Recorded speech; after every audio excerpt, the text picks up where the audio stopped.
आणि आता संपूर्ण पोलीस दलाला हादरवणारी बातमी आहे। अटकेतील महिलेकडे शरीर सुखाची मागणी करण्यात आली आहे। अकोल्याच्या सिव्हिल लाईन पोलीस ठाण्यातली ही घटना आहे। संतप्त वरिष्ठांनी संबंधित पोलिसावर हात उगारला।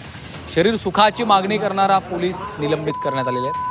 अकोल्यातील सिव्हिल लाईन पोलीस ठाण्यात एका पोलीस अधिकाऱ्याने पोलीस कोठडीतल्या एका महिलेकडे शरीर सुखाची मागणी केल्याचा आरोप आहे। सायबर पोलिसांनी या महिलेला नोकरी लावून देण्याच्या बहाण्यानं 80 लाखांची फसवणूक केल्या प्रकरणात अटक केली होती।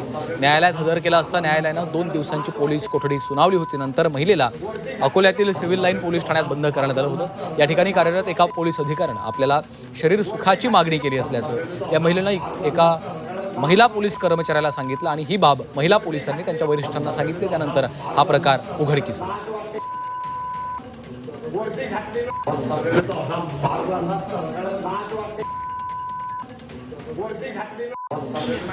नाही, आता सक्षम गृह खाता आहे, माननीय मुख्यमंत्र्याकडे काही त्यांनी मागणी केली किंवा तेथील पालकमंत्री आहे, सरकार आहे, पोलीस स्टेशन आहे, त्यांनी योग्य मागणी केली तर 100% त्या ठिकाणी कारवाई होतं। तुम्ही आपल्या माध्यमातून अशा आमच्या बहिणींना विनंती आहे, त्यांनी तातडीनं गुन्हे दाखल करावे। गुन्हे दाखल करून माननीय मुख्यमंत्री आहे, मी वाटल्यास माननीय मुख्यमंत्र्यांना माहितीच आहे, पण अजूनही मी त्या ठिकाणी पुढाकार घेईल, पण त्यांना न्याय मिळेल।